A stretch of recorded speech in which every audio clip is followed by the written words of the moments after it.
साथियों नमस्कार। इस वीडियो में सितंबर 2025 के करंट अफेयर्स की चर्चा करेंगे जो कि ऑल एग्जाम के लिए इम्पोर्टेंट होगा। तो पहला टॉपिक है उपराष्ट्रपति के संदर्भ में वाइस प्रेसिडेंट, न्यूज में था ये टर्म। तो जगदीप धनखड़ मानसून सत्र के पहले दिन उन्होंने इस्तीफा दे दिया। मानसून सत्र के पहले दिन जगदीप धनखड़ जो कि उपराष्ट्रपति थे पहले, उन्होंने इस्तीफा दे दिया। तो यहाँ से आता है कि कितने सत्र होते हैं संसद में। तो संसद में मुख्यतः 3 सत्र होते हैं। एक होता है बजट सत्र जो कि फरवरी से मई के बीच होता है। दूसरा होता है मानसून सत्र जो जुलाई से सितंबर के बीच। और तीसरा शीतकालीन सत्र जो नवंबर दिसंबर में होता है। नोट करने देने वाली बात है, रखने वाली बात, कि दोनों सत्रों के बीच, यानी 2-3 सत्र होते हैं इसमें, दोनों सत्रों के बीच 6 महीना से अधिक गैप नहीं होना चाहिए। तो इस हिसाब से संसद में 2 सत्र 1 वर्ष में होना अनिवार्य है। तीनों सत्र हो सकते हैं लेकिन मिनिमम 2 सत्र होना अनिवार्य है, क्योंकि 2 सत्रों के बीच 6 महीने से अधिक का गैप नहीं होगा। सत्र का जो बुलाने का काम करती है ये राष्ट्रपति करती है। इसमें एक होता है स्थगन, एडजर्नमेंट। स्थगन क्या होता है? तो स्थगन का अर्थ है कि सिर्फ एक बैठक को समाप्त करना। जैसे कि बजट सत्र में बहुत सारा बैठक होगा, मानसून सत्र में बहुत सारा बैठक होगा, तो उसमें एक बैठक को समाप्त करना को स्थगन कहते हैं। स्थगन कहते हैं। और ये कौन करते हैं? तो सदन के पीठासीन अधिकारी के द्वारा किया जाता है। दूसरा होता है सत्रावसान। तो सदन के सत्र को समाप्त करना, जैसे कि बजट सत्र चल रहा है तो उसका एंडिंग जब होगा तो उसको समाप्त करना ही, बजट सत्र को समाप्त करना ही सत्रावसान कहलाता है। ये भी राष्ट्रपति के द्वारा किया जाता है, जबकि सदन के पीठासीन अधिकारी के द्वारा स्थगन किया जाता है। जो टेम्प्रोरी, मतलब कि उसको पोस्टपोन किया जाता है बैठक की, आज यहाँ तक बैठक होगा, फिर अगली सुबह या अगले डेट में होगा बैठक, तो उसको स्थगन बोलेंगे। सत्रावसान मतलब पूरी तरह से बजट सत्र अब समाप्त हो गया, अब अगले सत्र की चर्चा होगी। तो सत्रावसान राष्ट्रपति के द्वारा किया जाता है। तो ये सब पीटी में पूछा जाता है। स्थगन सदन के पीठासीन अधिकारी के द्वारा किया जाता है। तो सदन के पीठासीन अधिकारी जैसे कि लोकसभा में हो गए लोकसभा के अध्यक्ष, और राज्यसभा में उपराष्ट्रपति या राज्यसभा के सभापति। क्या विधेयक, मान लीजिए सत्रावसान हो गया तो विधेयक जो था उसमें जो पारित नहीं हो पाया वो भी समाप्त हो जाएगा? नहीं, फिर अगले सत्र में एक नोटिफिकेशन जारी करके उसको फिर लाया जा सकता है विधेयक को सदन में। राष्ट्रपति सत्र के दौरान भी सत्रावसान कर सकते हैं। प्रेसिडेंट का काम है सत्रावसान करना। तो वो सत्र के मतलब सत्र अभी चल ही रहा है, उस दौरान भी वो, उनके पास ऐसा पावर है कि वो सत्रावसान कर सकते हैं। अगला है विघटन। राज्यसभा विघटित नहीं होती है क्योंकि ये एक अस्थाई सदन है। लोकसभा विघटित हो सकती है। विघटन मतलब क्या हुआ? विद्यमान सभा को जीवन काल तक समाप्त कर देना, जीवन काल को समाप्त कर देना विघटन हो गया। जैसे कि वो 5 वर्ष के लिए था तो उसका हम पहले ही उसको समाप्त कर दिए, उसको हो गया। तो विद्यमान जो सभा है उसको, उसके जीवन काल को समाप्त कर देना ही विघटन कहलाता है। इसका पुनर्गठन नए चुनाव के बाद ही किया जाता है। लोकसभा 2 कारण से विघटित होती है। पहला होता है स्वयं विघटन हो जाता है 5 वर्ष के बाद, जब उसका टेन्योर पूरा हो जाता है, या फिर राष्ट्रीय आपातकाल के लिए समय बढ़ाया जाता है। राष्ट्रपति के द्वारा ऐसा किया जाता है। आर्टिकल 67A, तो यहाँ से एक पीटी फैक्ट है कि उपराष्ट्रपति संविधान के किस अनुच्छेद के द्वारा वो राष्ट्रपति को अपना त्यागपत्र सौंप सकते हैं? तो उपराष्ट्रपति राष्ट्रपति को आर्टिकल 67A के द्वारा त्यागपत्र सौंप सकते हैं। सीपी राधाकृष्णन भारत के उपराष्ट्रपति बने हैं 15वें व्यक्ति के रूप में, 15वें, और नंबर के रूप में 17वें, क्योंकि हामिद अंसारी और राधाकृष्णन 2 बार उपराष्ट्रपति रहे हैं। तो सीपी राधाकृष्णन, इनका पूरा नाम है चंद्रपुरम पोन्नुस्वामी राधाकृष्णन। ये बीजेपी एनडीए के कैंडिडेट हैं। इन्होंने बी सुदर्शन रेड्डी को पराजित कर उपराष्ट्रपति का पद, मतलब कि जीता चुनाव। ये उपराष्ट्रपति बनने से पहले महाराष्ट्र के राज्यपाल रह चुके हैं। इससे पहले वो झारखंड के भी राज्यपाल थे। उपराष्ट्रपति के निर्वाचक मंडल में कौन कौन से भाग लेते हैं? तो संसद के सभी सदस्य भाग लेते हैं, चाहे वो मनोनीत हो या निर्वाचित हो। लोकसभा और राज्यसभा दोनों के मनोनीत और निर्वाचित दोनों सदस्य इसमें भाग लेते हैं। राज्य विधानसभा के कोई भी मेंबर इसमें भाग नहीं लेते हैं।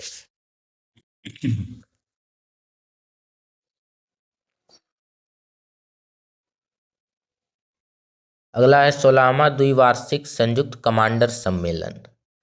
तो 16वां द्विवार्षिक संयुक्त कमांडर सम्मेलन का आयोजन कोलकाता के विजय दुर्ग में हुआ, जिसका पुराना नाम फोर्ट विलियम था। थीम क्या था इस वर्ष? सुधारों का वर्ष भविष्य के लिए परिवर्तन। सुधारों का वर्ष भविष्य के लिए परिवर्तन। पीटी फैक्ट है कि रक्षा मंत्रालय ने 2025 को कौन सा वर्ष घोषित किया है? तो रक्षा मंत्रालय ने, डिफेंस मिनिस्ट्री ने 2025 को सुधारों का वर्ष, ईयर ऑफ रिफॉर्म्स घोषित किया है। इसरो ने 2025 को कौन सा वर्ष घोषित किया है? तो गगनयान वर्ष घोषित किया है। आईएनएस अरावली। तो आईएनएस अरावली गुरुग्राम में एक नौसैनिक अड्डा है। तो पीटी फैक्ट है कि आईएनएस अरावली क्या है? तो एक नौसैनिक अड्डा है। कहाँ पर? गुरुग्राम में। और ये समुद्र से 1100 किलोमीटर दूर है। डेटा स्टोर करना, एनालाइज करना इसका काम होगा। कमेंट करके बताना है कि नौसेना प्रमुख कौन है, सीडीएस कौन है, थल सेना प्रमुख कौन है, वायुसेना प्रमुख कौन है। मणिपुर में हिंसा हो रहा है तो कौन से दो कम्युनिटी के बीच? कुकी और मैतेई कम्युनिटी के बीच। अगला है इंडिया रैंकिंग 2025। तो इंडिया रैंकिंग 2025 एनआईआरएफ ने 17 विभिन्न श्रेणी में जारी किया, जिसमें बहुत सारे श्रेणी में यूनिवर्सिटी है, कॉलेज है, रिसर्च एंड डेवलपमेंट है। तो ओवरऑल श्रेणी में पहला स्थान आईआईटी मद्रास को मिला है। इंडिया रैंकिंग 2025 में ओवरऑल श्रेणी में पहला स्थान आईआईटी मद्रास को मिला है। सेकेंड स्थान आईआईएससी बेंगलुरु को मिला है। यूनिवर्सिटी के मामले में तो पहला स्थान इंडिया रैंकिंग 2025 में यूनिवर्सिटी के मामले में, यूनिवर्सिटी श्रेणी में आईआईएससी बेंगलुरु को पहला स्थान मिला है। कॉलेज में दिल्ली हिंदू कॉलेज को पहला स्थान मिला है। नवाचार के मामले में आईआईटी मद्रास को पहला स्थान मिला है। एसडीजी संस्थान, ये इम्पोर्टेंट है। तो इंडिया रैंकिंग 2025 में एसडीजी संस्थान, एसडीजी मतलब सस्टेनेबल डेवलपमेंट गोल संस्थान में, जिसे पहली बार 2025 में ही शामिल किया गया था, इसमें आईआईटी मद्रास को पहला रैंक मिला है। ये इम्पोर्टेंट प्रीलिम्स फैक्ट है। मैनेजमेंट में आईआईएम अहमदाबाद को मिला है। फार्मेसी में पहला स्थान जामिया हमदर्द को मिला है, न्यू दिल्ली में।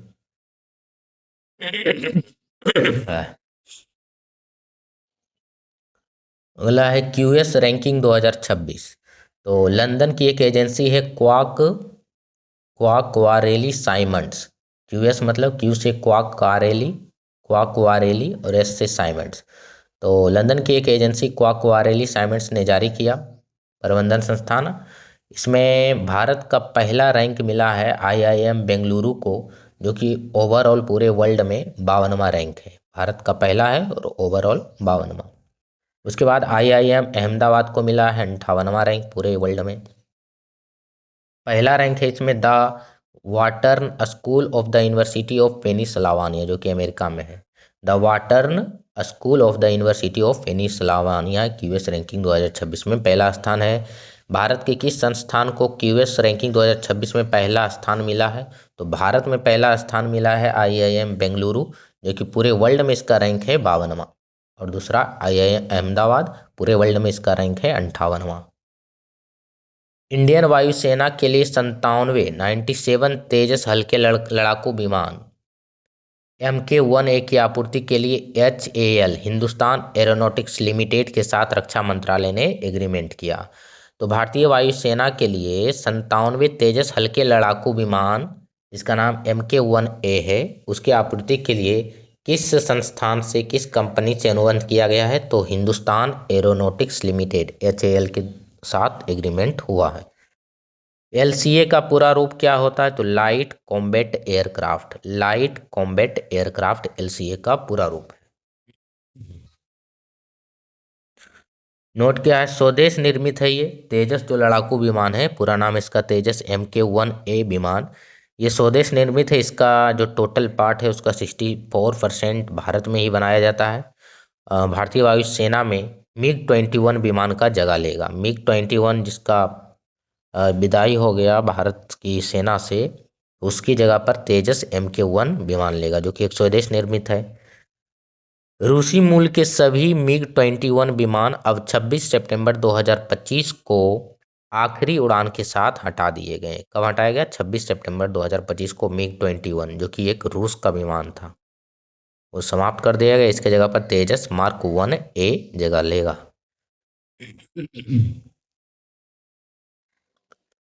अगला है MiG-21 इंपॉर्टेंट है, तो मिग का पूरा रूप हो गया मिकोयान गुएरेविच। मिकोयान ग्यूरेनविच एक रूसी विमान है, सुपरसोनिक लड़ाकू जेट विमान है ये। निर्माण इसका है मिकोयन गुरेनविच डिजाइन ब्यूरो के द्वारा, जो कि रूस की एक कंपनी है। इसे बलालैका भी कहा जाता है। MiG-21 को बलालैका भी कहा जाता है, क्योंकि यह संगीत जो एक रूसी संगीत वाद्य यंत्र है, ओलोवेक की तरह दिखता है। इसका मतलब जो आकार है, स्ट्रक्चर, वो रूस की एक संगीत वाद्य यंत्र है जिसको बोलते हैं ओलोवेक, उसी के समान ये दिखता है, इसलिए इसे बलालैका कहा जाता है MiG-21 को। 6 दशक सेवा रहा भारत की सेना में, 6 दशक तक। सिंगल इंजन है इसमें और सिंगल सीटर है। 1963 में इंडियन एयरफोर्स में ये शामिल हुआ था MiG-21। रोल इसका क्या कहाँ कहाँ था? तो इंडो पाक वार 1971 में, भारत पाकिस्तानी युद्ध 1965 में चाइना के साथ जो हुआ था, कारगिल कन्फ्लिक्ट, कारगिल जो विवाद हुआ 1999 में, बालाकोट एयर स्ट्राइक और ऑपरेशन सिंदूर जो 7 मई 2025 को हुआ, उसमें भी इसका उल्लेखनीय योगदान रहा। सुपरसोनिक मिसाइल या किसको बोलते हैं? तो सुपरसोनिक यानी कि साउंड के स्पीड से ज़्यादा। सुपरसोनिक मतलब साउंड के स्पीड से ज़्यादा। साउंड का स्पीड वायु में होता है 343 मीटर प्रति सेकेंड या 760 mph। तो इससे अधिक जो भी विमान का स्पीड होगा उसको बोलेंगे सुपरसोनिक मिसाइल। तीनों सेनाओं की 10 महिला अधिकारियों का दल समुद्र प्रदक्षिणा अभियान के लिए रवाना। तीनों सेनाओं की, थल सेना, वायु सेना और जल सेना, 10 महिला अधिकारियों का दल समुद्र प्रदक्षिणा अभियान के लिए रवाना। तो 11 सितंबर 2025 को मुंबई के गेटवे ऑफ इंडिया से ये अभियान शुरू किया गया, समुद्र प्रदक्षिणा अभियान। इसके द्वारा स्वदेश निर्मित भारतीय सेना नौकायन पोत, इंडियन आर्मी सेलिंग वेजल, जिसको IASB बोला जाता है, IASB त्रिवेणी के द्वारा विश्व भ्रमण पर ये 10 अधिकारी गए हैं। अगले 9 महीने में ये IAS त्रिवेणी द्वारा तीन प्रमुख केप कौन कौन? एक केप लियूविन जो कि ऑस्ट्रेलिया में है, केप हॉर्न चिली में है, और केप ऑफ गुड होप जो कि साउथ अफ्रीका में है, का चक्कर लगाएगी। इससे पहले 2025 में नाविका सागर परिक्रमा हुआ था, जिसमें INSV तारिणी के प्रयोग से लेफ्टिनेंट कमांडर दिलना और लेफ्टिनेंट कमांडर रूपा ए ने प्रदक्षिणा किया था इस अभियान से, नाविका सागर परिक्रमा से। और अभी समुद्र प्रदक्षिणा अभियान स्टार्ट हुआ है। ज्ञान भारतम मिशन बजट 2025-26 में इसकी चर्चा की गई। उद्देश्य है इसका प्राचीन पांडुलिपि के ज्ञान को नई पीढ़ी के लिए संरक्षित रखना। यह स्टार्ट कब हुआ? सितंबर 2025 में ऑफिशियली स्टार्ट किया गया। ज्ञान भारतम मिशन बजट 2025-26 में चर्चा किया गया और ये स्टार्ट हुआ ऑफिशियली सितंबर 2025 में। इसका उद्देश्य अलग अलग क्षेत्रों से जुड़ी देश की 1 करोड़ से अधिक पांडुलिपि को संरक्षित करना और उसको डिजिटाइज कर विभिन्न भारतीय भाषाओं में उपलब्ध कराना इसका उद्देश्य होगा। इस कड़ी में 11 से 13 सितंबर 2025 में ज्ञान भारतम पर एक अंतर्राष्ट्रीय सम्मेलन का आयोजन संस्कृति मंत्रालय नई दिल्ली के विज्ञान भवन में किया गया। थीम था reclaiming India's knowledge legacy through manuscript heritage. Portal भी एक लॉन्च किया गया, ज्ञान भारतम पोर्टल। 62 वर्षों से भारतीय सेना में रहे MiG-21 का 26 सितंबर 2025 को विदाई कर दिया गया और इसके जगह पर तेजस लड़ाकू विमान, Tejas light combat aircraft mark 1A को शामिल किया गया। सितंबर 2025 में पहली बार रेल आधारित मोबाइल नेटवर्क से अग्नि प्राइम मिसाइल का परीक्षण किया गया। सितंबर 2025 में पहली बार यानी कि जो रेल आधारित मोबाइल नेटवर्क से अग्नि प्राइम मिसाइल का परीक्षण किया गया, यानी कि अग्नि प्राइम मिसाइल को देश की किसी भी जो रेल ट्रैक है उसके द्वारा लॉन्च किया जा सकता है। और ये कहाँ से किया गया? उड़ीसा के चांदीपुर रेंज से। बिहार से संबंधित कुछ न्यूज है। मुख्यमंत्री महिला रोजगार योजना का शुभारंभ हुआ सितंबर 2025 में। महिला को पसंद के रोजगार करने हेतु प्रोत्साहन दिया जाएगा। इसमें शुभारंभ प्रधानमंत्री के द्वारा 26 सितंबर को वीडियो कॉन्फ्रेंस के द्वारा किया गया। की फीचर्स इसका क्या था? तो जितने भी महिला या परिवार सेल्फ हेल्प ग्रुप, जो जीविका दीदी है उसको सेल्फ हेल्प ग्रुप कहा जाता है, तो स्वयं सहायता समूह से जो जुड़ी सभी महिला को प्रत्येक परिवार की 10,000 राशि दिया गया। और 6 मंथ के बाद उसको देखा जाएगा कि 10,000 रुपये वो कहाँ कहाँ खर्च की, और उसके बाद आगे 2 लाख रुपये तक मदद किया जा सकता है। अगला है न्यायमूर्ति पवन कुमार भीमप्पा बाजंत्री पटना हाईकोर्ट के मुख्य न्यायाधीश बने, लेकिन ये रिटायर्ड हो गए 22 अक्टूबर 2025 को, और फिर बने एट प्रेजेंट पटना हाईकोर्ट के मुख्य न्यायाधीश हैं संगम कुमार साहू। संगम कुमार साहू पटना हाईकोर्ट के मुख्य न्यायाधीश हैं। बिहार में 7 नए मेडिकल कॉलेज ओपन किया जाएगा। बिहार में एम्स के अतिरिक्त 11 राजकीय चिकित्सा महाविद्यालय और 1 राजकीय सहायता प्राप्त चिकित्सा महाविद्यालय है। तो बिहार में एम्स के अतिरिक्त 11 राजकीय चिकित्सा महाविद्यालय हैं। International current affairs. तो नेपाल में जेन जेड के आंदोलन के कारण केपी शर्मा ओली सरकार का तख्ता पलट हो गया। पूर्व मुख्य न्यायाधीश सुशीला कार्की नई इंटरिम पीएम बनी। तो नेपाल में जेन जेड ने विरोध किया, आंदोलन किया, उसके बाद केपी शर्मा ओली सरकार समाप्त हो गई। उसके जगह पर नेपाल की एक पूर्व मुख्य न्यायाधीश है जिनका नाम है सुशीला कार्की, वो नेपाल की अंतरिम प्रधानमंत्री बनी। शपथ राष्ट्रपति रामचंद्र पौडेल के द्वारा दिलाया गया। कारण क्या था कि 26 सोशल मीडिया को बैन किया गया था केपी शर्मा ओली सरकार के द्वारा, जिसके कारण जेन जेड ने विरोध किया। जेन जेड मतलब क्या होता है? जनरेशन जेड या जेन जी बोला जाता है जिसे। तो 1997 से लेकर 2012 ईस्वी के मध्य जन्मे सभी बच्चे को जेन जेड कहा जाता है, जिनका उम्र अभी 13 वर्ष से 28 वर्ष तक है। और इन्हें डिजिटल नेटिव्स भी कहा जाता है, क्योंकि ये डिजिटल युग में प्रवेश कर चुके हैं और डिजिटल टूल्स का ये अधिक इस्तेमाल करते हैं।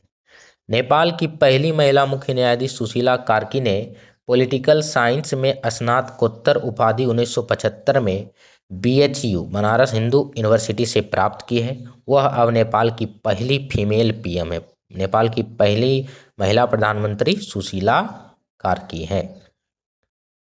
सितंबर 2025 में मॉरिशस जिसकी राजधानी पोर्ट लुइस है, के पीएम नवीन चंद्र राम गुलाम की भारत यात्रा। सितंबर 2025 में मॉरिशस के पीएम नवीन चंद्र राम गुलाम की भारत यात्रा हुई, जिसमें इंडिया और मॉरिशस के बीच द्विपक्षीय वार्ता हुआ। वाराणसी में इसका आयोजन हुआ। मॉरिशस के लिए 680 मिलियन डॉलर से अधिक विशेष आर्थिक पैकेज की घोषणा की गई। प्रधानमंत्री ने मॉरिशस को पड़ोसी प्रथम, नेबरहुड फर्स्ट पॉलिसी और विजन महासागर का महत्वपूर्ण स्तंभ बताया। मॉरिशस जिसकी राजधानी पोर्ट लुइस है, तो ये भारत है, ना प्यारा भारत है। यहाँ पर इधर है हिंद महासागर और यहीं पर है मॉरिशस। मेडागास्कर के पूर्व में है मॉरिशस, एक द्वीपीय देश है, और इधर है अफ्रीका। तो महासागर विजन क्या है? तो Mahasagar vision mutual and holistic advancement for security and growth across region. इसमें बेसिकली महासागर विजन में हिंद महासागर को सिक्योरिटी पर्पस के लिए लाया गया है कि हिंद महासागर में सहयोग की भावना हो। जो इसके पड़ोसी देश हैं, सटे देश, वो इसका सही मैरीटाइम सिक्योरिटी हो, सही से इस्तेमाल कर सकें, व्यापार वगैरह अच्छा से कर सकें। तो ग्लोबल मैरीटाइम डॉक्ट्रिन है, जो कि प्रधानमंत्री के द्वारा ही 2025 में ये घोषणा किया गया। यानी मैरीटाइम सिद्धांत है, एक जलीय सिद्धांत है, और यह 2015 के सागर पहल का विस्तारित रूप है। इंडिया का 23.7 लाख वर्ग किलोमीटर क्षेत्र ईईजेड है। कितना है? Exclusive economic zone. भारत के पास कितना है एक्सक्लूसिव इकोनॉमिक जोन? तो 23.7 लाख स्क्वायर किलोमीटर, या 2.37 मिलियन स्क्वायर किलोमीटर भी बोल सकते हैं। ईईजेड में भारत का रैंक है 18वां। तट से 200 नॉटिकल माइल तक को EEZ कहते हैं। जैसे ये भारत का तट है, भारत का ये तट है, तो यहाँ से 200 नॉटिकल माइल तक के क्षेत्र को EEZ एक्सक्लूसिव इकोनॉमिक जोन अपवर्जक आर्थिक क्षेत्र कहते हैं। और 200 नॉटिकल माइल्स को किलोमीटर में बदलें तो 370 किलोमीटर होगा। UN क्लोज के अनुसार राज्य को या देश को ये अधिकार होगा कि वो अपने EEZ में संसाधनों को एक्सप्लोर कर सकती है, संसाधनों का दोहन कर सकती है, संरक्षित कर सकती है, मैनेज कर सकती है। समुद्री सीमा मैरीटाइम जोन UNCLOS 1982 में ये संपन्न हुआ। United Nation Conservation on the Law of Sea, ये महासागर से संबंधित एक लॉ है, कानून है, जिसमें प्रादेशिक या समुद्री सीमा टेरिटोरियल सी की बात होती है। तो स्थल सीमा से 12 नॉटिकल माइल तक स्थल सीमा कहते हैं। तो जैसे ये भारत है, तो भारत का ये स्थल सीमा है, इधर पूर्वी सीमा, तो इधर से 12 नॉटिकल माइल तक स्थल सीमा से प्रादेशिक सीमा कहलाता है। इसमें भारत का प्रभुत्व स्थल की तरह होगा, यानी 12 नॉटिकल माइल तक भारत के स्थल पाट पर जो जो भी लॉ वगैरह, कानून वगैरह, शुल्क वगैरह लगाए जाते हैं, वही सेम यहाँ पर भी अप्लाई होगा। अगला है संलग्न क्षेत्र या कंटिग्यूअस जोन एरिया। ये बेस लाइन से 24 नॉटिकल माइल तक होता है, ये तट रेखा से 24 नॉटिकल माइल तक, यानी कि स्थल सीमा से टेरिटोरियल सी से आगे 12 किलोमीटर तक, 12 नॉटिकल माइल तक। तो इसमें कानूनी सीमा, सीमा शुल्क, देख रेख, सुरक्षा होती है, लेकिन फुल्ली कंट्रोल इंडिया का नहीं होगा इसमें। मतलब जैसे जैसे आगे बढ़ेंगे वैसे वैसे कंट्रोल घटेगा। तीसरा होता है अपवर्जक अनन्य आर्थिक क्षेत्र EEZ, जिसको बोलते हैं एक्सक्लूसिव इकोनॉमिक जोन। यहाँ पर बेस लाइन से 200 नॉटिकल माइल तक समुद्री संसाधनों का दोहन कर सकते हैं, रिसर्च एंड डेवलपमेंट कर सकते हैं। ओनली इकोनॉमिक राइट है, नॉट फुल सोवेरेनिटी नहीं है, केवल हमारा आर्थिक अधिकार है वहाँ पर। अगला है चेगोस आर्कीपेलागो या चेगोस द्वीप। तो चेगोस द्वीप पर ब्रिटेन का कंट्रोल था, वहाँ पर मॉरिशस का कंट्रोल होगा, और पहले भी वहाँ पर मॉरिशस का ही कंट्रोल था। चागोस कहाँ है? तो मालदीव के दक्षिण में है। चागोस द्वीप समूह 7 एटोल से बना है। एटोल क्या होता है? एटोल रिंग शेप का कोरल आइलैंड, जो गोल गोल आइलैंड होता है, कोरल आइलैंड रिंग के शेप का, उसको बोलते हैं एटोल। तो 7 एटोल, 60 से अधिक द्वीप हैं इसमें, चैगोस द्वीप समूह में। इसका सबसे बड़ा द्वीप का नाम डियागो गार्सिया है, जिस पर अमेरिकी सैन्य अड्डे हैं। इस पर US UK का, यानी ब्रिटेन और अमेरिका का संयुक्त सैन्य अड्डा है। प्रधानमंत्री के निमंत्रण पर सिंगापुर के प्रधानमंत्री लॉरेंस वांग की भारत यात्रा संपन्न हुई। इसमें भारत टारगेट रखा है कि 100 गीगावाट परमाणु ऊर्जा 2047 तक प्राप्त करेगा। सिंगापुर टेक्निकली हेल्प करेगा इंडिया को। तो भारत का लक्ष्य है 100 गीगावाट परमाणु ऊर्जा प्राप्त करना 2047 तक, और उसमें हेल्प करेगा सिंगापुर।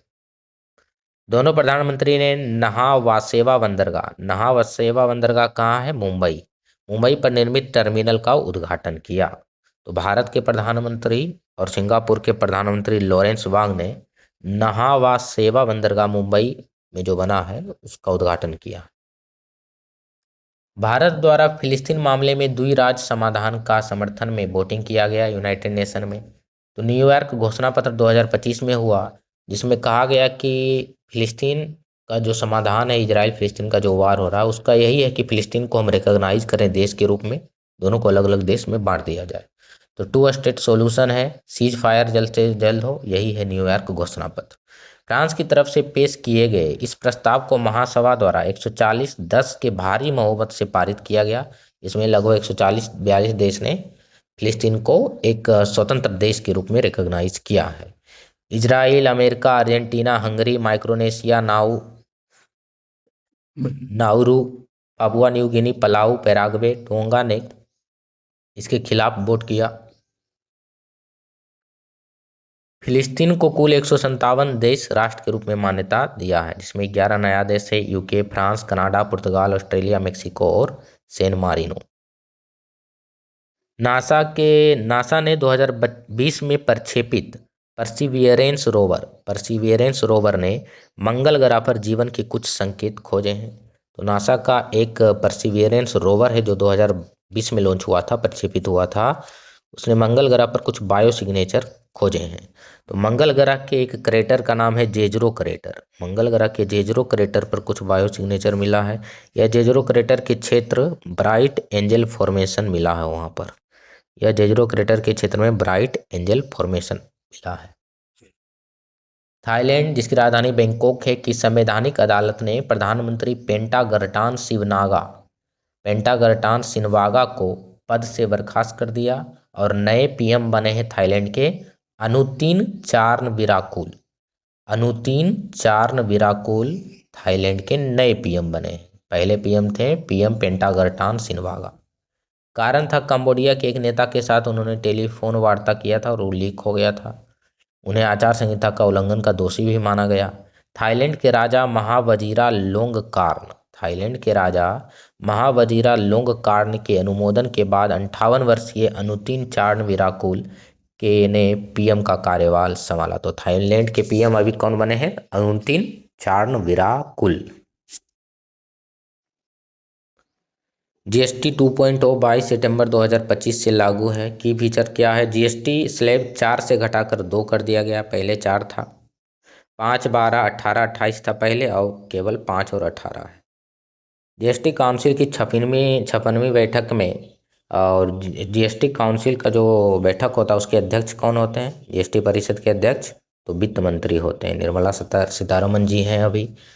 तो 5, 12, 18, 28 जो % जीएसटी लगता था उसको सरल करके केवल 5 और 18% कर दिया गया है। इसके अलावा लग्जरी आइटम जितने भी विलासितापूर्ण चीज़ें हैं और सीन गुड्स है, जितना भी हानिकारक पदार्थ जैसे तंबाकू, सिगरेट, एटिएटेड ड्रिंक्स, वो सब पर 40% का स्पेशल टैक्स लगेगा। तो जीएसटी 2.0 में 5, 18 और 40 ये 3 स्लैब है। 5, 18 नॉर्मल स्लैब है और एक 40% स्पेशल स्लैब है, जो कि विलासितापूर्ण चीज़ें, कार वगैरह जो होगा उसके लिए लग्जरी आइटम, और सीन गुड्स मतलब हानिकारक जो चीज़ें हैं जैसे तंबाकू, सिगरेट, उस पर लगाया जाएगा। सोने की बिक्री पर 3% स्पेशल स्लैब लगाया गया है। 5% पर बजट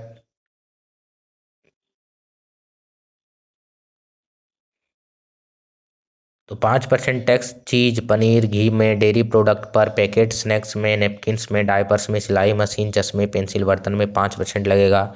18% हेयर ऑयल, पहले लगता था हेयर ऑयल पर, शैम्पू, टूथपेस्ट में, टॉयलेट सोप, शेविंग क्रीम में 18%, इसको घटाकर 5% कर दिया गया है। स्वास्थ्य और जीवन बीमा पॉलिसी के प्रीमियम पर 18% पहले लगता था, बट अब कर मुक्त कर दिया। ये इंपॉर्टेंट है। तो स्वास्थ्य और जीवन बीमा पॉलिसी पर, यानी लाइफ और हेल्थ इंश्योरेंस प्रीमियम पर, पॉलिसी के प्रीमियम पर अब जीएसटी 0% लगेगा, पहले 18% लगता था। रोटी पराठा पर 0% जीएसटी। जीवन रक्षा दवा पर जीएसटी 12% से घटाकर 0% कर दिया है। भारत और ईएफटीए मतलब European free trade association, Bharat और ईएफटीए देशों के बीच व्यापार एवं आर्थिक सहयोग समझौता हुआ, टेपा जिसको बोलते हैं, ट्रेड एंड इकोनॉमिक एग्रीमेंट, टेपा। तो भारत और ईएफटीए के बीच टेपा लागू हुआ, व्यापार और आर्थिक समझौता। ईएफटीए में 4 देश हैं। ईएफटीए एक यूनियन है 4 देशों का, जिसमें आईएसएनएल एक देश है। आईएसएनएल मतलब आई से हो गया आइसलैंड जिसकी राजधानी रेकजाविक है। एस से हो गया स्विट्जरलैंड जिसकी राजधानी बर्न है। एन से हो गया नॉर्वे जिसकी राजधानी ओस्लो है। एल से हो गया लिechtenstein जिसकी राजधानी वडूज है।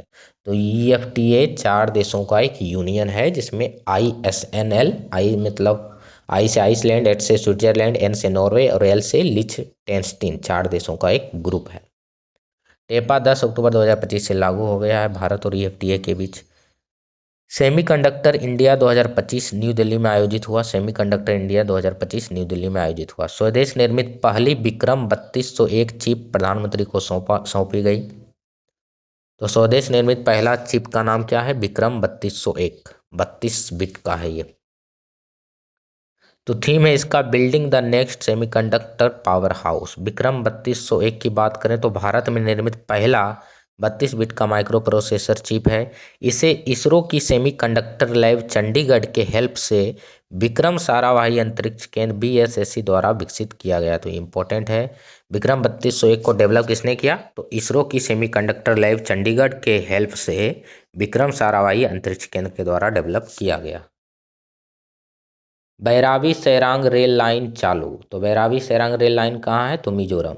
इसके द्वारा मिजोरम को भारत के अन्य पार्ट से, मेन पार्ट से जोड़ा जाएगा। मिजोरम अब देश के रेल नेटवर्क से जुड़ा है बैराबी सैरांग पुल रेलवे लाइन के द्वारा।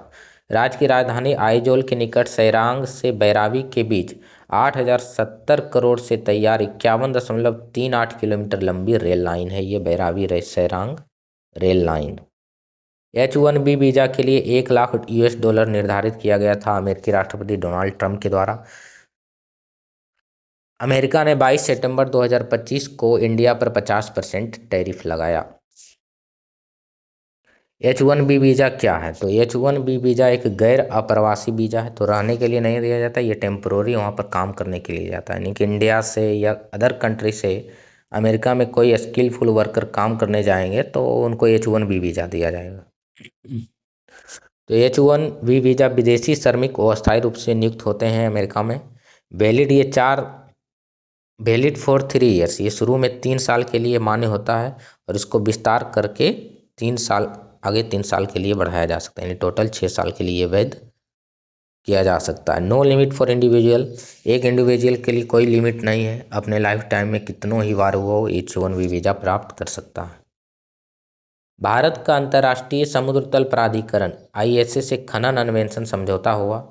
इंडिया ने हिंद महासागर में पॉलीमेटलिक सल्फाइड के अन्वेषण के लिए international sea board authority ISA के साथ 15 वर्ष के अनुबंध पर हस्ताक्षर किया है। पॉलीमेटलिक सल्फाइड क्या है? तो समुद्री पपड़ी से निकलने वाले गर्म हाइड्रोथर्मल तरल पदार्थों के आसपास बनते हैं। इसमें कॉपर, जिंक, सोना और चांदी जैसे धातु मिलती है। मध्य प्रदेश के धार में देश का पहला PM मार्ग, very very important. Madhya Pradesh के धार में, धार जिला है, वहाँ पर देश का पहला यानी भारत का पहला PM मित्र पार्क का शिलान्यास उद्घाटन हुआ। वस्त्र उद्योग के बहुमुखी विकास के लिए PM मित्र पार्क स्टार्ट किया गया है।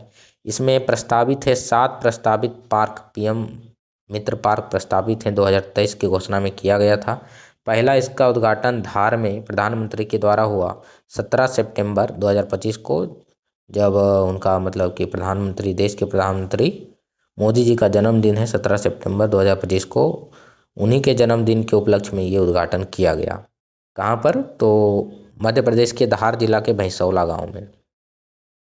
इसमें 5F विजन को स्वीकार किया गया। 5F मतलब पहला F हो गया फार्म, फार्म से फाइबर, दूसरा हो गया F फाइबर, तीसरा हो गया फाइबर से फैक्ट्री, चौथा हो गया फैक्ट्री से फैशन और पांचवा हो गया फैशन से फॉरेन।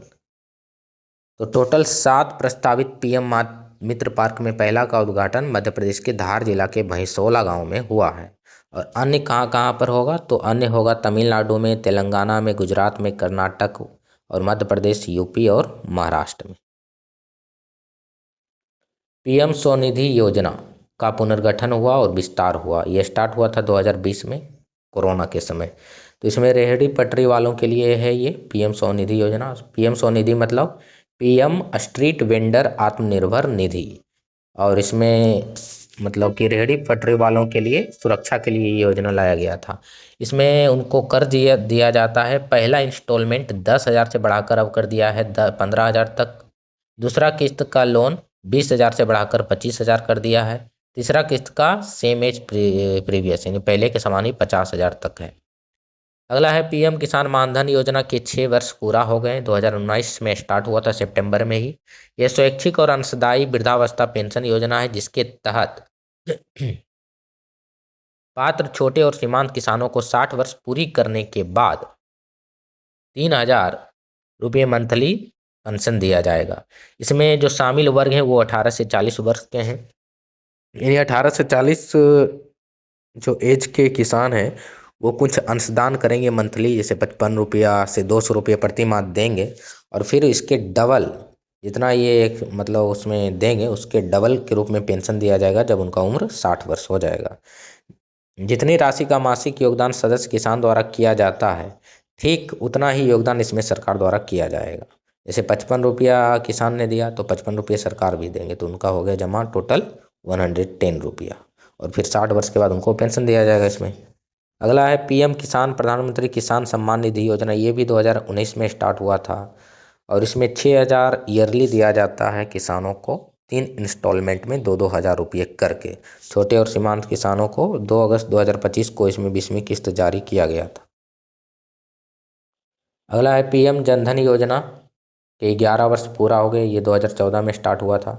प्रधानमंत्री जनधन योजना प्रत्यक्ष लाभ स्थानांतरण डीबीटी का उपयोग करके विभिन्न योजना के लाभ प्रदान करने, ऋण सुविधा, सामाजिक सुरक्षा प्रदान करने एवं बचत एवं निवेश बढ़ाने के लिए हुआ था। इसमें बेसिकली लोगों का बैंक अकाउंट रीओपन करवाना इसका उद्देश्य था, ताकि फाइनेंशियल इंक्लूजन किया जा सके सोसाइटी का।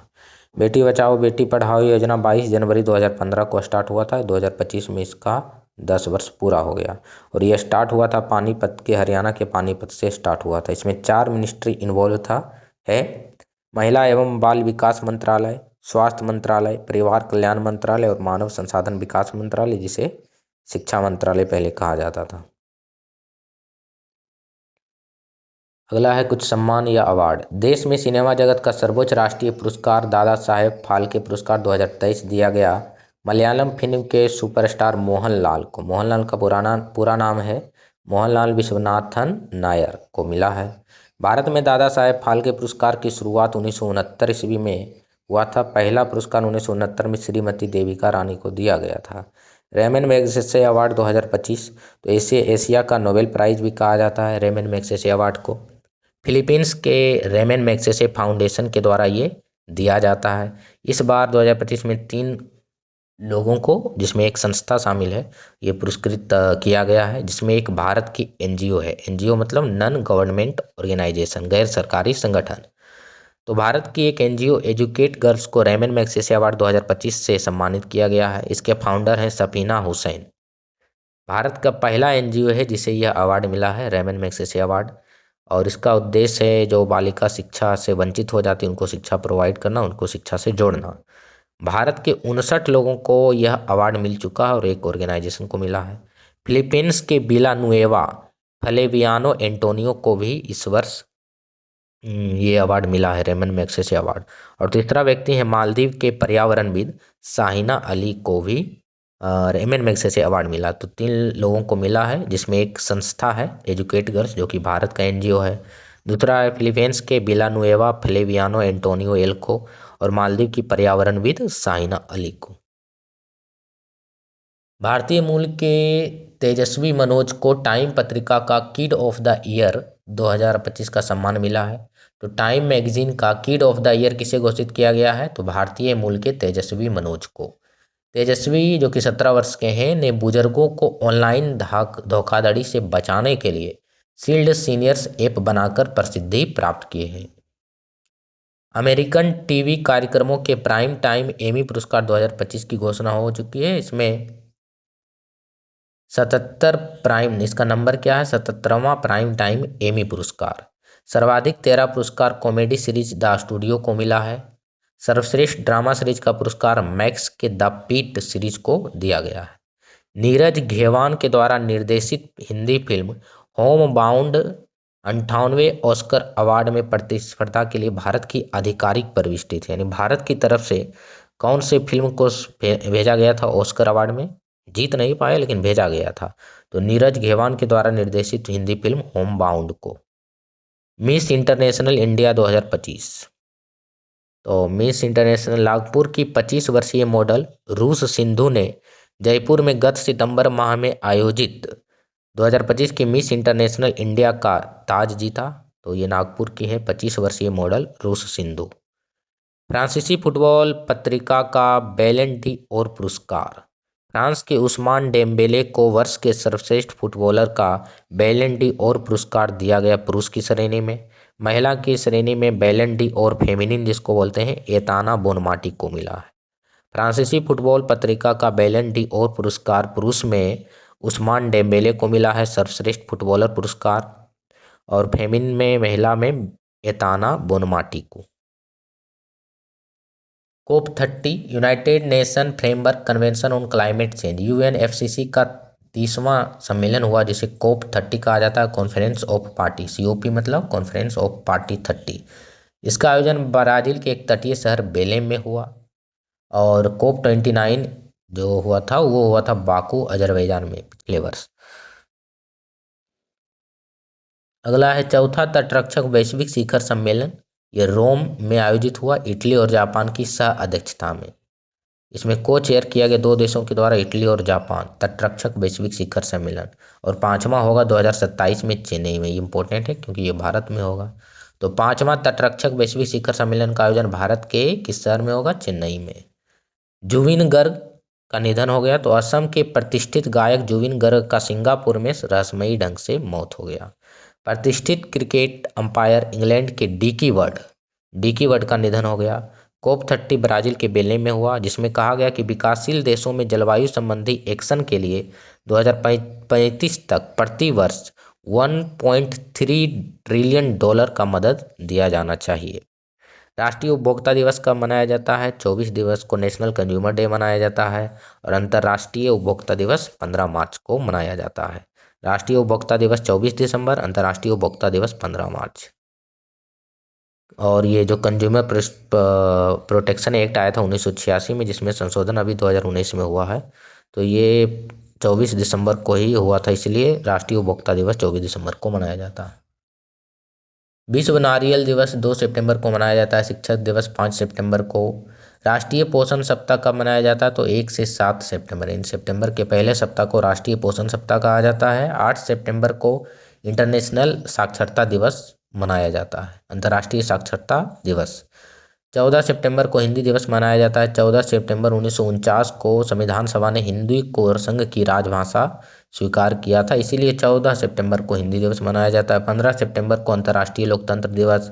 16 सितंबर को ओजोन परत संरक्षण दिवस। 17 सितंबर को नरेंद्र मोदी का बर्थडे है। 21 सितंबर को विश्व शांति दिवस। 23 सितंबर को आयुर्वेद दिवस। ये इंपॉर्टेंट है, ये अभी करंट का टॉपिक है क्योंकि इसका घोषणा 2025 में ही हुआ। तो हर एक वर्ष 23 सितंबर को आयुर्वेद दिवस के रूप में मनाया जाएगा। कुछ किताबें की बात करते हैं तो ट्रूथ विदाउट एपोलॉजी के रचनाकार हैं Acharya Prashant. Truth without apology. 12 years my messed up love story Chetan Bhagat. विकसित भारत इंडिया @2047, ये आदित्य पिट्टी के द्वारा लिखा गया है। बुकर प्राइज 2025 में शॉर्टलिस्ट में भारत की किरण देसाई को उनके उपन्यास the loneliness of Sonia and Sunny शामिल था। बुकर प्राइज 2025 में शॉर्टलिस्ट में भारत की किरण देसाई की उपन्यास the loneliness of Sonia and Sunny शामिल था, लेकिन जीत नहीं पाया। उन्हें 2006 में द इनहेरिटेंस ऑफ लॉस के लिए बुकर प्राइज मिल चुका है। तो भारत की किरण देसाई को 2006 में द इनहेरिटेंस ऑफ लॉस के लिए बुकर प्राइज मिल चुका है। और इस बार इनका भी शॉर्ट लिस्ट हुआ था, लेकिन अंतिम रूप से चयन नहीं हो पाया। भारत थाईलैंड का 14वां संयुक्त सैन्य अभ्यास मैत्री 14 का आयोजन मेघालय में उमरोई में हुआ। युद्ध अभ्यास नाम ही है इसका, युद्ध अभ्यास 2025, जो भारत और अमेरिका के बीच अलास्का में हुआ। भारतीय नौसेना और ग्रीस की हेलेनिक नौसेना, ग्रीस की नौसेना का नाम है हेलेनिक, तो ग्रीस की हेलेनिक नौसेना के बीच पहला द्विपक्षीय समुद्री अभ्यास हुआ भूमध्य सागर में ग्रीस के सलामिस नौसेना बेस पर। IIM अहमदाबाद का देश के बाहर पहला कैंपस दुबई में ओपन हुआ। तो भारत के किस संस्थान का पहला कैंपस देश के बाहर विदेश में ओपन होगा? तो IIM अहमदाबाद का। कहाँ पर? दुबई में, UAE में, यानी कि दुबई में। भूपेन हजारिका जन्म शताब्दी के उपलक्ष्य में 100 रुपये का स्मारक सिक्का जारी किया गया। ये भारत रत्न से सम्मानित है, एक सिंगर है ये Bhupen Hazarika. World food India 2025 का आयोजन नई दिल्ली में हुआ। थीम था समृद्धि के लिए प्रसंस्करण। वर्ल्ड फूड इंडिया का आयोजन नई दिल्ली में हुआ समृद्धि के लिए प्रसंस्करण थीम के साथ। 17वें एशिया कप 2025 का आयोजन संयुक्त अरब अमीरात की मेजबानी में हुआ। भारत ने 9वीं बार पुरुषों के क्रिकेट का एशिया कप अपने नाम किया, पाकिस्तान को हराकर।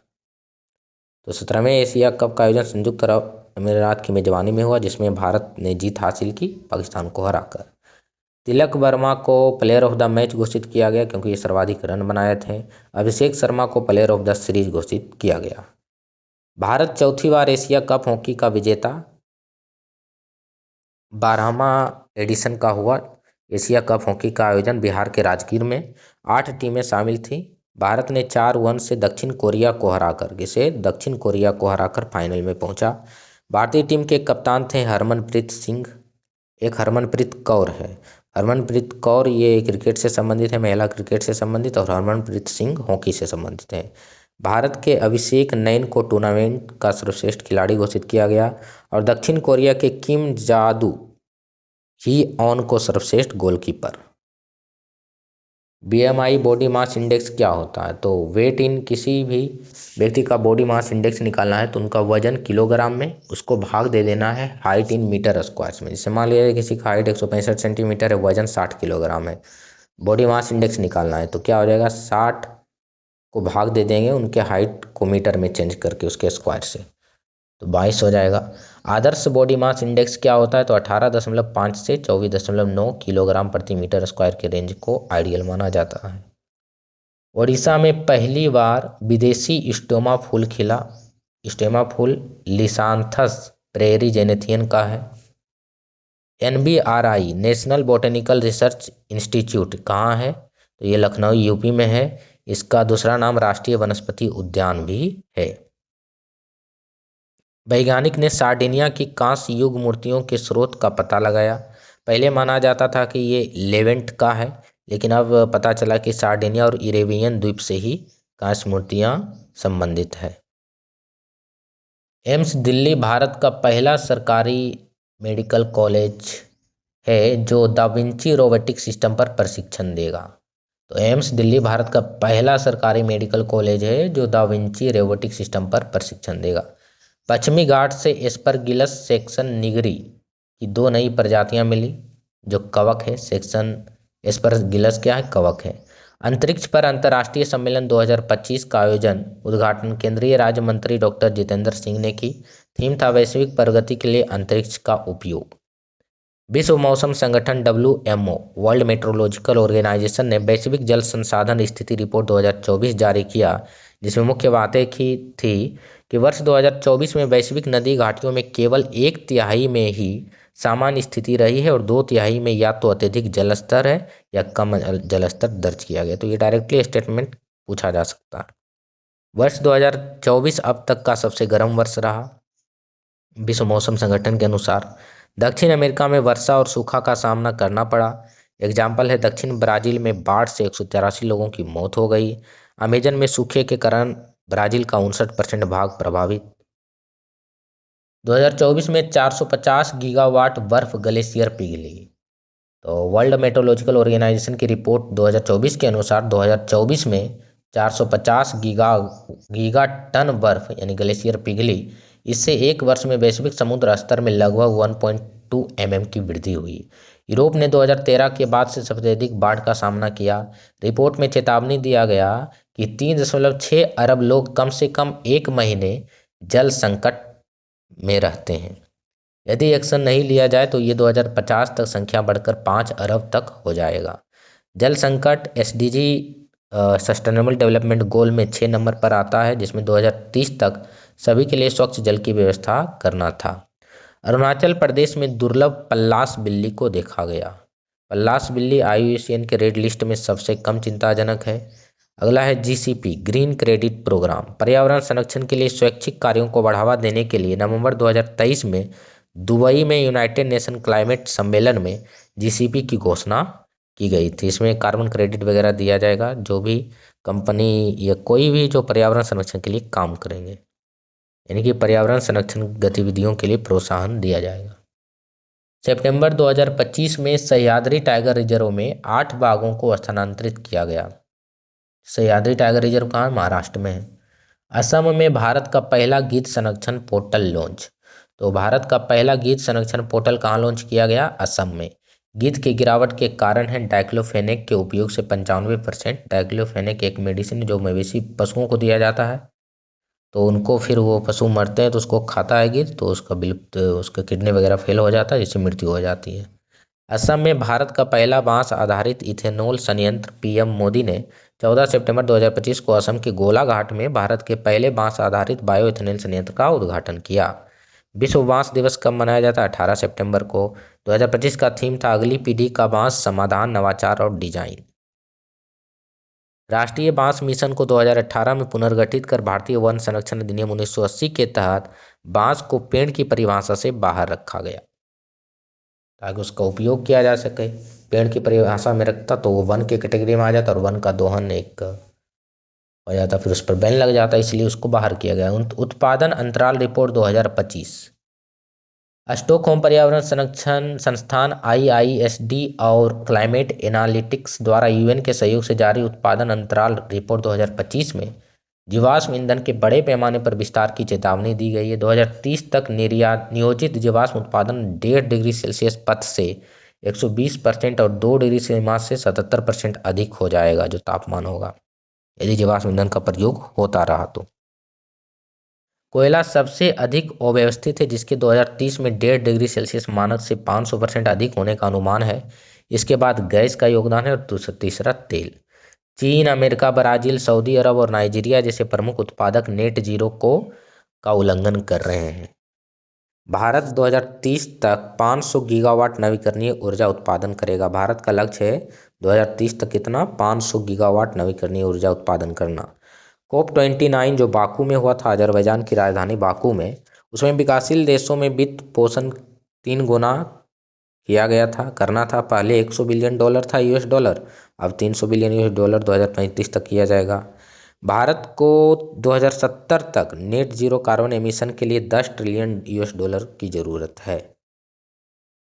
मणिपुर जू यानी मणिपुर चिड़ियाघर ने एशियाई विशालकाय कछुआ संरक्षण प्रजनन का पहला सफल आयोजन किया। मणिपुर जू ने एशियाई विशालकाय कछुआ संरक्षण प्रजनन का पहला सफल आयोजन किया।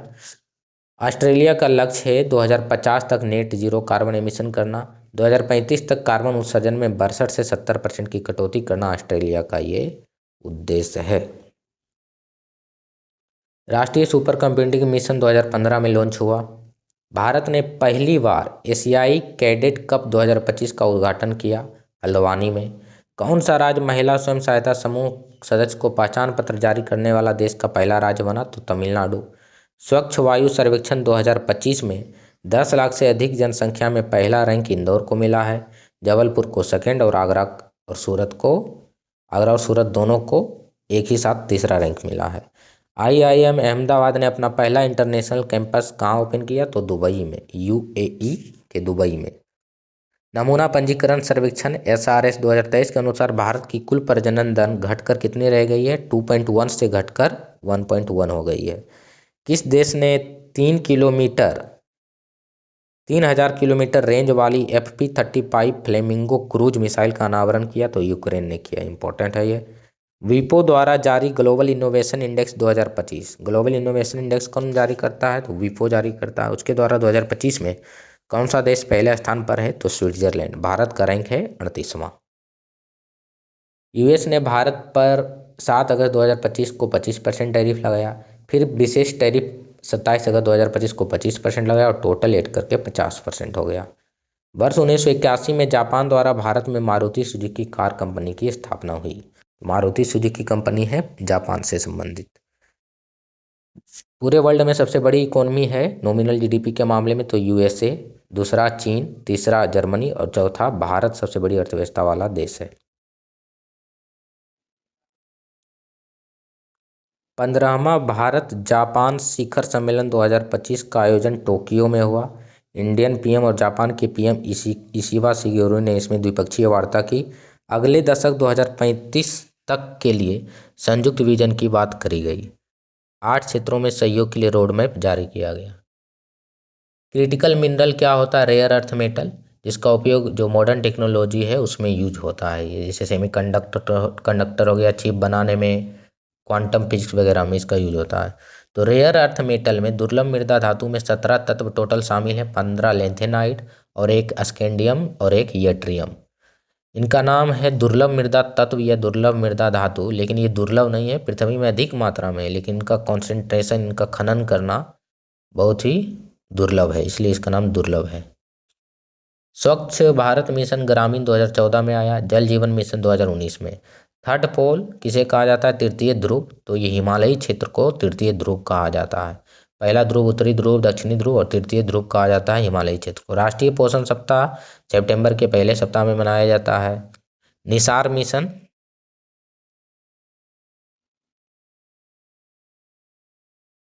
निसार मिशन पूरा रूप है इसका NASA ISRO synthetic aperture radar mission. तो निसार मिशन इसरो और नासा का संयुक्त मिशन है। 30 जुलाई 2025 को ये लॉन्च किया गया GSLV F60 के द्वारा। इसमें दो बैंड हैं, एल बैंड जो कि नासा का है और एस बैंड इसरो का है। यदि दिन रात और प्रत्येक मौसम में पृथ्वी की सतह का निगरानी करेगा, अध्ययन करेगा। 5 वर्षों तक, कितने वर्षों तक? 5 वर्षों तक उच्च रिजोल्यूशन का डेटा उपलब्ध कराएगा, जिसमें ग्लेशियर, बर्फ की मोटाई, समुद्र स्तर की निगरानी किया जाएगा इसके द्वारा।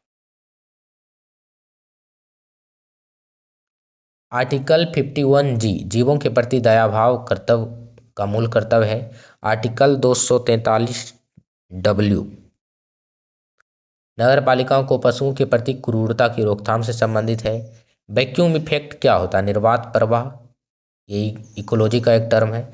एक पारिस्थितिकी अवधारणा है जहां पशु आबादी के एक हिस्से को हटाने से एक अस्थायी शून्यता पैदा होता है जो उपलब्ध संसाधनों के कारण दोबारा जल्दी इसमें द्वारा भर दिया जाता है। जैसे जैसे जो आवारा कुत्ते जिसे कहा जाता है, उसका सोल्यूशन क्या है? उनको मार देना? नहीं। जो हम कचरा रखते हैं शहर के बीचों बीच में, कचरा या कुछ भी गंदगी जो उनका खाना होता है, वो वहाँ रखेंगे तो तब तक वो आएगा जब तक ये यहाँ पर रहेगा। कुत्ता को हम यहाँ से हटा देंगे तो वो एक टेम्प्रोरी सोल्यूशन होगा। उसका जो फाइनल सोल्यूशन वो होगा कि यहाँ से कचरा को साफ किया जाए। उसी को बोलते हैं वैक्यूम इफेक्ट। आर्टिकल 124(4) ये सुप्रीम कोर्ट हाई कोर्ट के न्यायाधीश की हटाने की प्रक्रिया से संबंधित है। ये न्यूज में था क्योंकि यशवंत वर्मा जो केस मामला, जो दिल्ली हाई कोर्ट के जज हैं यशवंत वर्मा, उनके घर में कैश मिला था बहुत बड़ी मात्रा में, तो ये न्यूज में था। Article 124 clause 4। GST एक अप्रत्यक्ष कर है, लागू हुआ ये 1 जुलाई 2017 को, और GST एक्ट पूछा जाएगा तो वो 2016 का है, 101वां संविधान संशोधन के द्वारा। GST परिषद के अध्यक्ष वित्त मंत्री होते हैं। इस बार दो स्लैब है, 5% और 18%। एक स्पेशल स्लैब है 40%। 0% GST किस पर लगता है? तो 33 जीवन रक्षक दवा, कैंसर के हेतु उपयोगी जो दवा है 3 दवा, जीवन और स्वास्थ्य बीमा प्रीमियम पर, UHT दूध, छेना, paneer, paratha, bread, pizza, bread पर 0%।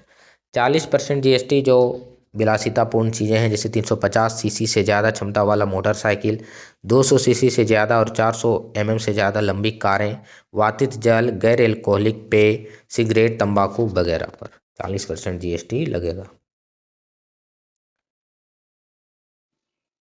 GST के अनुसार भारत में 300 GSI geological survey of India के अनुसार भारत में 381 गर्म पानी के झरने हैं जिनका सतही तापमान 35 से 89 डिग्री सेल्सियस है, जिसको जियो थर्मल पावर एनर्जी में बदला जा सकता है। भारत में अनुमानित 10.6 गीगावाट भूतापीय क्षमता है। नवीकरणीय ऊर्जा में एग्जाम्पल पूछा जाता है तो सौर ऊर्जा, पवन ऊर्जा, जल विद्युत, बायोमास, ज्वारीय तरंग ऊर्जा और नवीकरणीय है। पॉपुलेशन बम किसने लिखा? तो पॉपुलेशन बम के रचनाकार हैं 1968 में पॉल राल्फ एरलिच ने लिखा था। इसमें कहा गया था भारत की बढ़ती आबादी को खिलाने और पोषित करने की क्षमता पर प्रश्न चिन्ह उठाया गया था। जनसांख्यिकीय लाभांश डेमोग्राफिक डिविडेंड क्या होता है?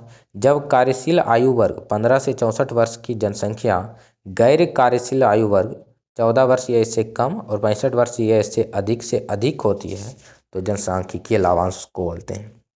जब किसी देश में युवाओं की संख्या, बोल सकते हैं 15 से 64 वर्ष की संख्या अधिक होती है, जो कार्यशील जनसंख्या है काम करने वाली, उनकी संख्या अधिक होती है तो उसे जनसांख्यिकीय लाभांश कहा जाता है।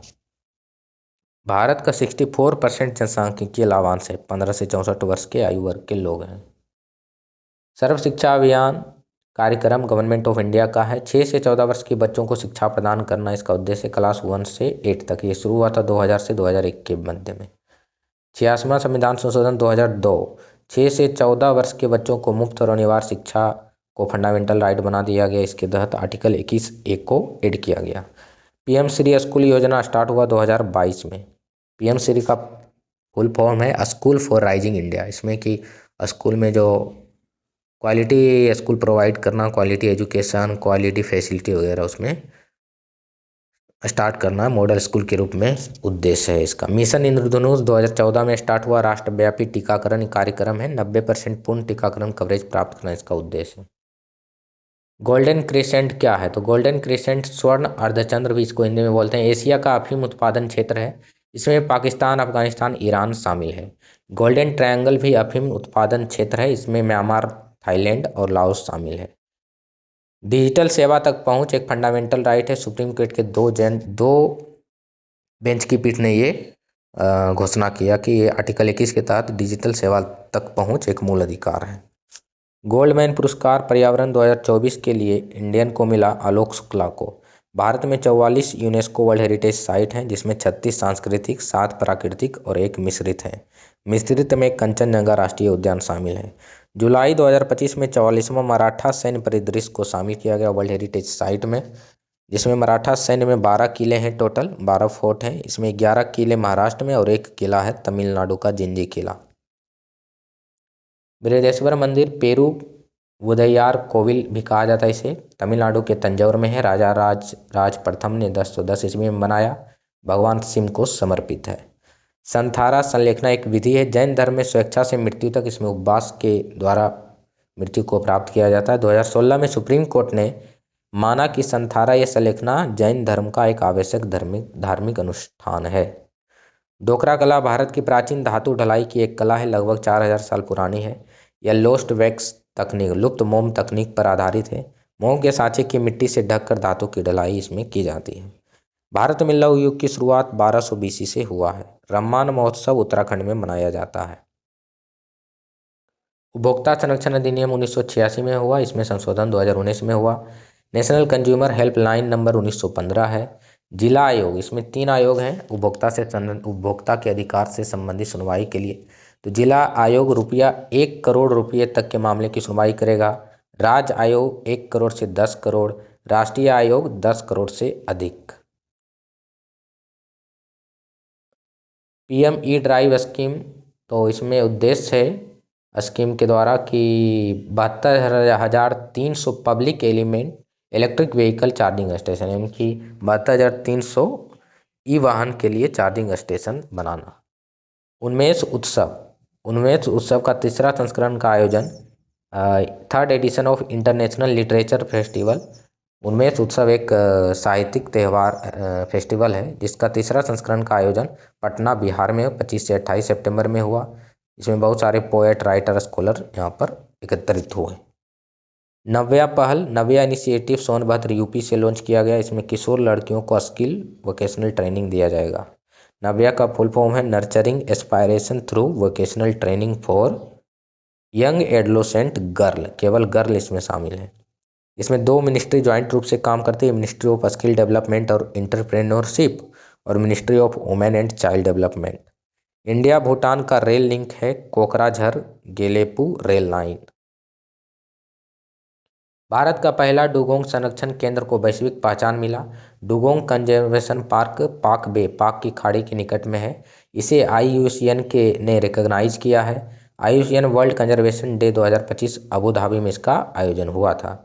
चाइना के वीज़ा किस देश से संबंधित है? तो चीन का के वीज़ा 2025 में जब H1B वीज़ा पर $1 लाख का मतलब लगाया गया शुल्क फी, तो चाइना ने विदेशी जो स्किलफुल वर्कर हैं उनको आकर्षित करने के लिए के वीज़ा को लचीला लचीला किया, ताकि आसानी से चाइना में लोग काम कर सके।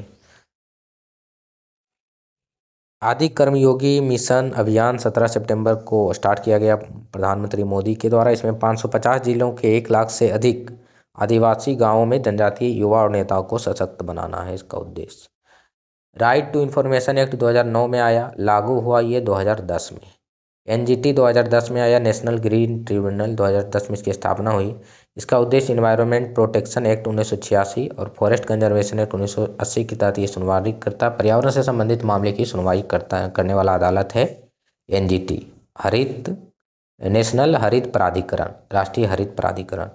इसमें वाइल्ड लाइफ प्रोटेक्शन एक्ट 1972 शामिल नहीं है। आदिवाणी इम्पोर्टेंट है। भारत का पहला AI powered translator for tribal language, ये ट्राइबल लैंग्वेज के अनुवाद से संबंधित है। भारत का पहला AI power translator for tribal language, यानी जनजातीय भाषा में अनुवाद करने के लिए पहला एआई ऐप है जिसका नाम है आदिवानी। एडफ्लासीवैक्स ये भारत का पहला स्वदेशी मलेरिया टीका है जिसे आईसीएमआर के द्वारा विकसित किया गया। इसमें फैल्सीवैक्स है जो वो प्लाज्मोडियम फैल्सीफेरम से संबंधित है। तो प्लाज्मोडियम फैल्सीफेरम अमेरिका का सबसे मलेरिया का सबसे डेडलीस्ट फॉर्म है, परजीवी का नाम है।